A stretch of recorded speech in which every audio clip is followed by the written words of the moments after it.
Is nuclear non-proliferation still a realistic goal? Russia hosts a conference on the issue at a time of global unease about atomic ambitions in Iran and North Korea.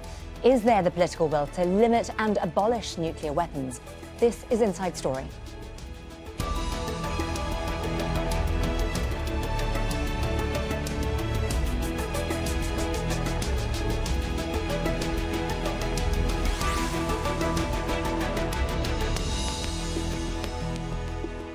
Hello there and welcome to the programme. I'm Nastasia Tay. Now, the country with the world's largest stockpile of nuclear weapons is holding a conference on preventing their spread and use. Delegates from more than 40 countries are in Russia as concerns grow about the threat of nuclear war. Talks for North Korea to give up atomic weapons in return for sanctions relief have stalled. Russia and the US have abandoned a treaty on limiting nuclear missiles. And a year after America pulled out of the 2015 Iran nuclear deal, Tehran is taking more steps to produce enriched uranium, which could be used for weapons. It began pumping gas into centrifuges on Wednesday. Russia's foreign minister opened the conference in Moscow by saying Iran's latest move does not pose a threat to non-proliferation. Despite the US actions, which are not legal in any way or form, the Joint Comprehensive Plan of Action, or the Iranian deal, is still significant. It has helped eliminating all the issues the IAEA had against Iran. It also laid down a transparent system to monitor Iran's nuclear program to a possible degree, emphasizing Tehran's right to peaceful nuclear energy. I am certain that it is in the interest of all to maintain the plan and to provide the atmosphere necessary to implementing its terms fully and completely, within the due time limit and as human conscience requires. Well, we'll begin our conversation shortly, but first let's take a look at the current nuclear state of play. There are an estimated 14,500 nuclear weapons around the world in the hands of just 9 countries. Now, 5 of them have signed on to the UN's non-proliferation treaty. They are the US, UK, France, Russia and China. Now, the others, that's India, Pakistan, Israel and North Korea, aren't restricted by the pact, which is meant to limit the spread of nuclear weapons. Well, let's introduce our panel. In Moscow, we have Sahil Shah, who's a specialist on non-proliferation and disarmament. In Vienna, on Skype, Robert Kelly, who's a distinguished fellow at the Swedish International Peace Research Institute. Robert is also a licensed nuclear engineer and a former director at the IAEA. And in London, Rebecca Johnson, who's director of the Acronym Institute for Disarmament Diplomacy and the founding president of the International Campaign to Abolish Nuclear Weapons, which won the 2017 Nobel Peace Prize. Welcome to you all. Right, I do want to talk more broadly about disarmament, but we want to start today in Iran, primarily because this conference is taking place within the context of these rising global tensions. Now, since the US pulled out of the JCPOA, the nuclear deal back in May 2018, Iran has started ratcheting up its program. And in just the last week, we've also heard its ambassador to the UK say that they're now going to follow with similar steps of ratcheting things up every 2 months. Rebecca, how worried should the world be? I think we should be very worried, but I think we have to put it in context. The 2015 JCPOA, the deal that was struck was not just actually with the US and Iran, it was with the European Union, with Russia, with China, and the US under President Trump unilaterally started trashing that treaty and then pulled out. And there needs to be far more done by the European Union countries and by Russia and China to really reinforce that and reassure Iran and make sure that they are not falling into the trap of themselves giving an excuse to Iran to be ratcheting this up. We need a dialogue, and Iran, for its part, has really got to recognize this is a unilateral action by the US. Yes, I know they've got all their conflicts with the US, but this is more important. Iran does not want to find itself in a position of actually getting nuclear weapons. This is a very dangerous situation for Iran itself as well as for the rest of the world.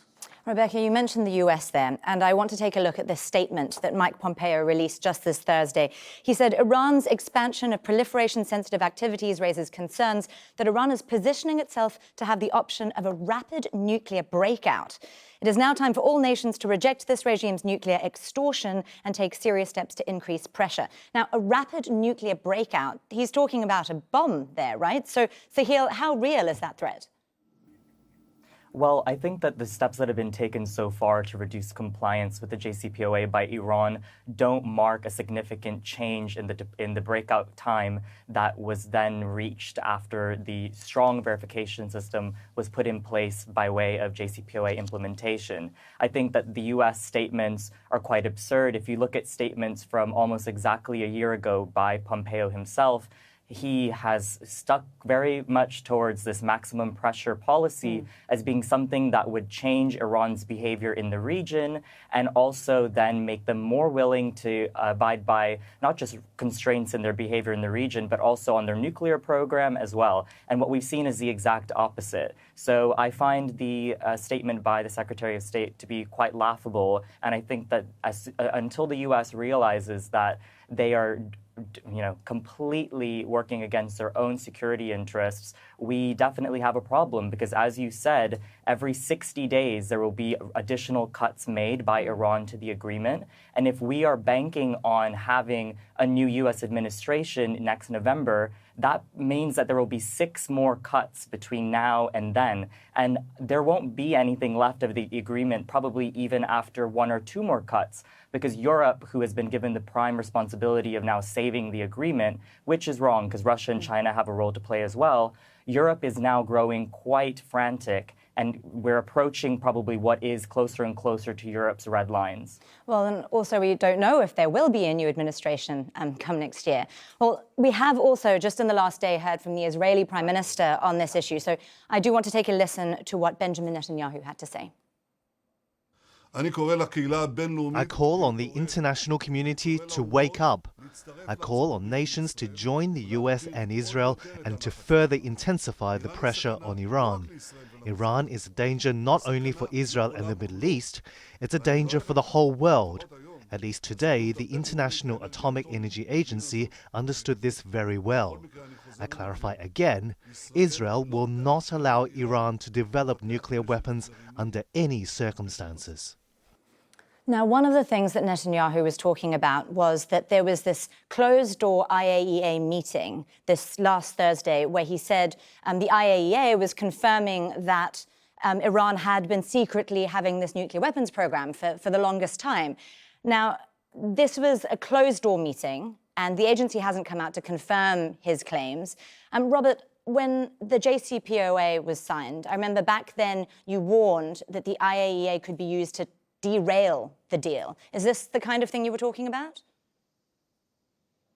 Netanyahu has less credibility than Pompeo, so I don't know why we listen to him. He's been screaming fire in the night for a very long time. The IAEA is not in the position of verifying whether or not Iran has a nuclear weapons program. They're in the business of verifying the nuclear materials in the country, and they're very, very shy to go any further than that. I want to make it clear, though, I think the JCPOA is a wonderful agreement. It's not a treaty, by the way, it's an agreement. But it was a very good thing, and Trump has shown his misunderstanding or lack of understanding of international affairs by getting out of it. It was a very good thing. I would like to see the Europeans in some way be able to go around Trump and leave him hanging out there by himself.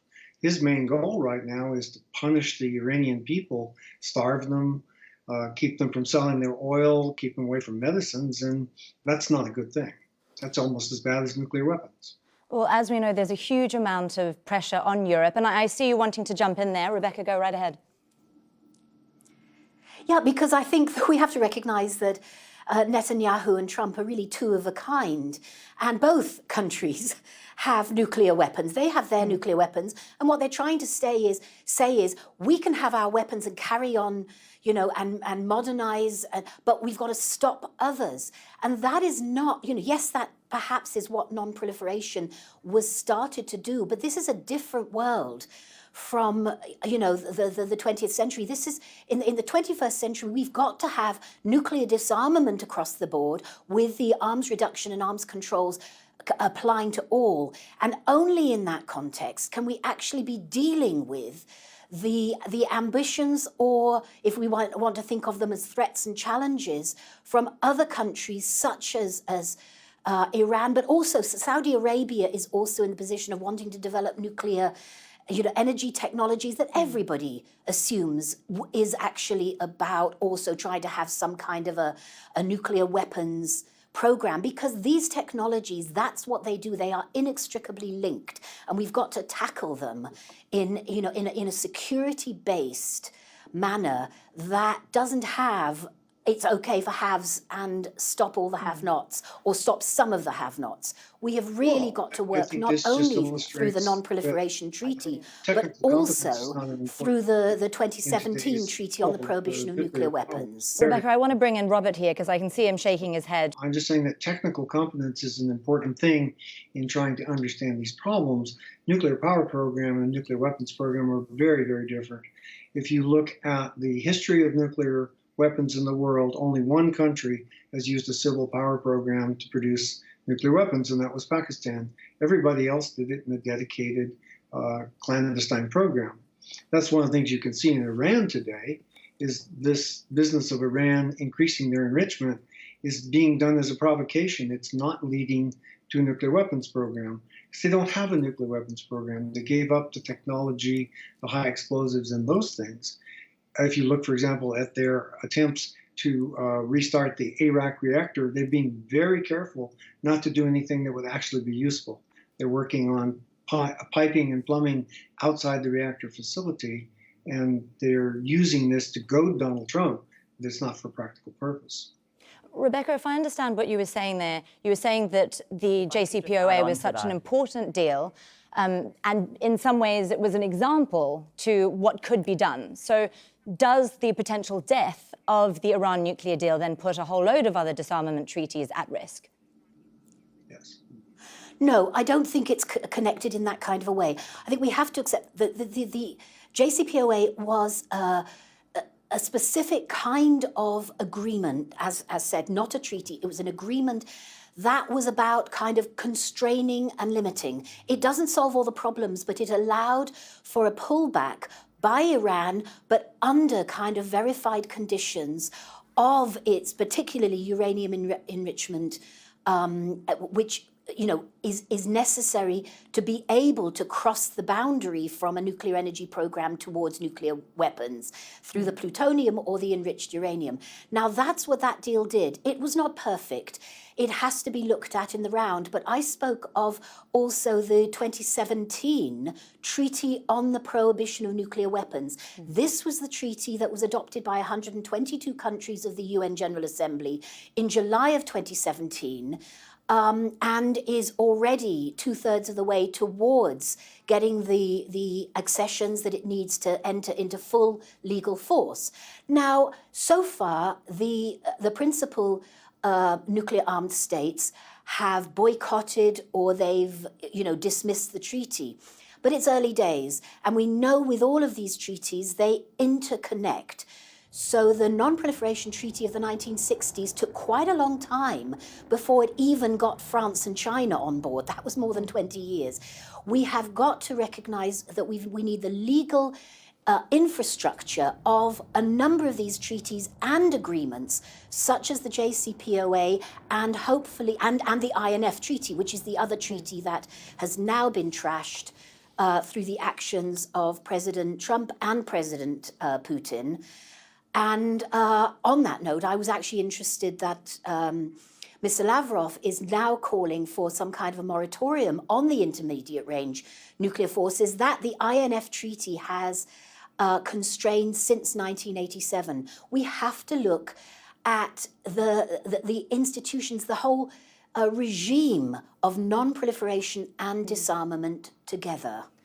We are going to come to some of those other treaties just now, but before we move on from the JCPOA, I do want to throw this question to Sahil, because you work on European policy issues, and there's been obviously a huge amount of pressure on the European countries. What are they thinking at this stage? Is it possible now to save the JCPOA, or are we done? Well, I think that the most recent cut, some of the reactions were reported on and amplified in a way that made it seem as though Europe has reached its breaking point, but there's very much broad consensus. I was in Brussels when the cut was announced with European as well as Iranian officials. And, the JCPOA, at least preserving the skeleton of it, is still an aim for Europeans. And we're hoping that as we see the Iranian economy stabilize a bit by way of not only just domestic policy changes, but also hopefully increased investment and trade through mechanisms like INSTEX, which Europe has finally set up and is about to process, more substantive transactions, and also with the help of Russia and China and other traditional trading partners that could be willing to import oil.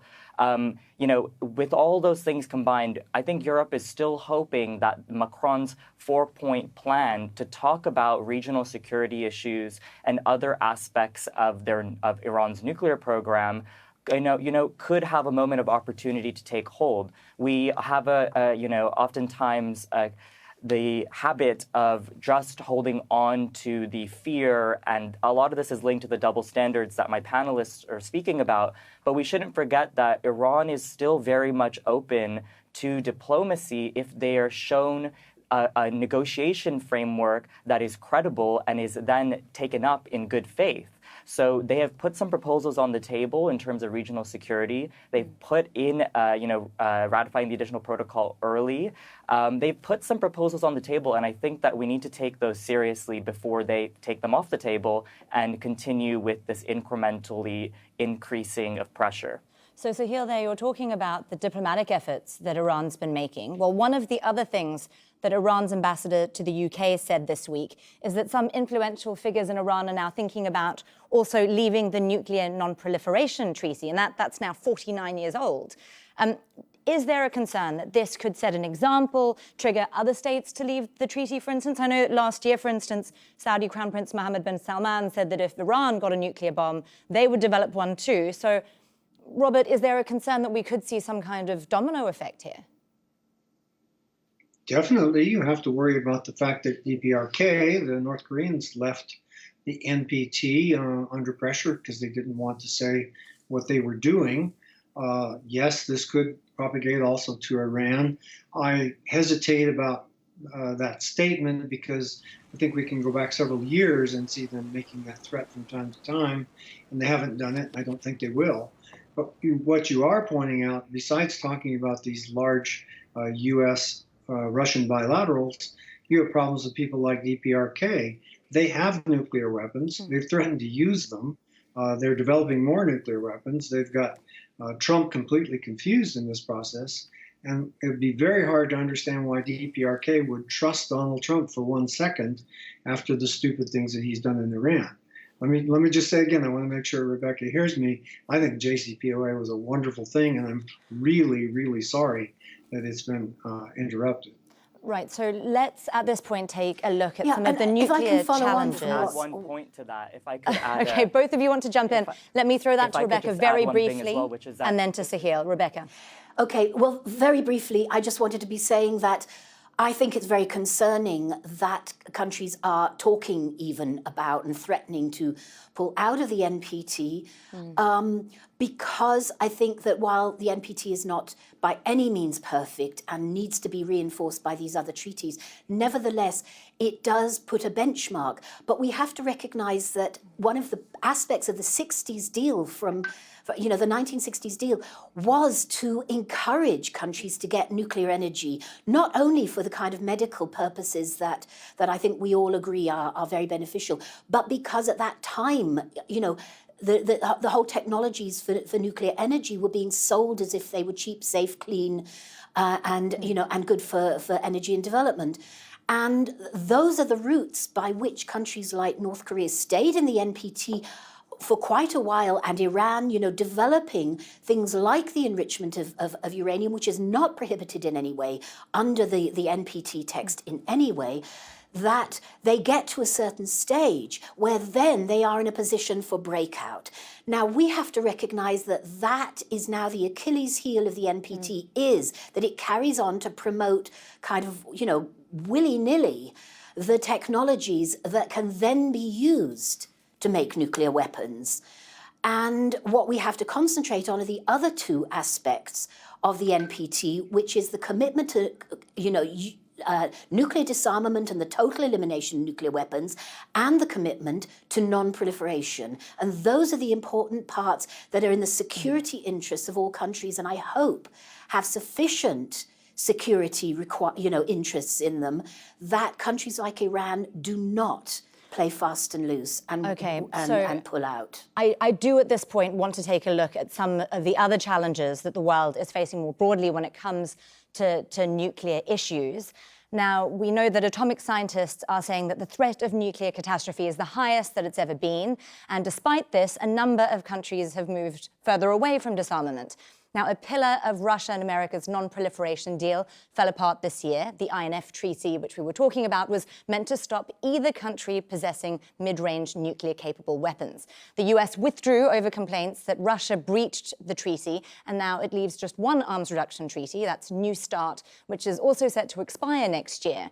And North Korea, the only country to actually abandon the UN non-proliferation treaty, continues to test missiles. Attempts by the US to push Pyongyang towards denuclearization have failed. And in September, Pakistan's Prime Minister warned the UN of a potential nuclear war with India over the conflict in Kashmir. Sahil, you're at this conference in Moscow. Can you give me an idea of the feeling there? Are countries there, is there a sense that they are committed to denuclearization, non-proliferation, or are they just really there to prod each other and see how far they can go? No, I definitely think that the conversations are geared towards trying to find results.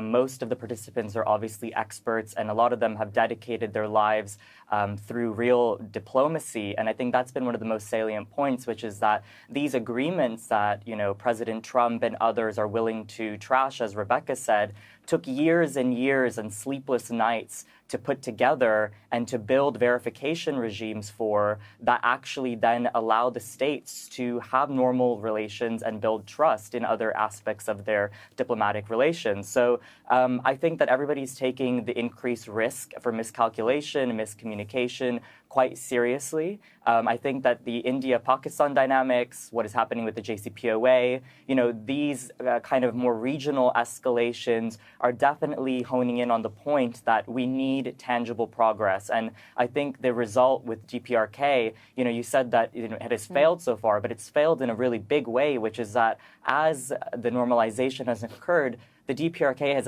actually built more nuclear weapons. So we are definitely needing more leadership from other countries, and it can't be just up to the United States to decide what is allowed and what isn't allowed. And, it's not just an Iran-specific or a North Korea-specific thing or a regional-specific thing.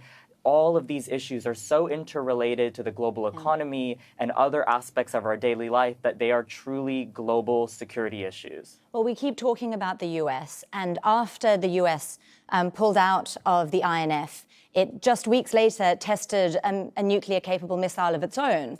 And obviously Russia is not involved in the INF anymore. So, Robert, let me give you the last say here very briefly.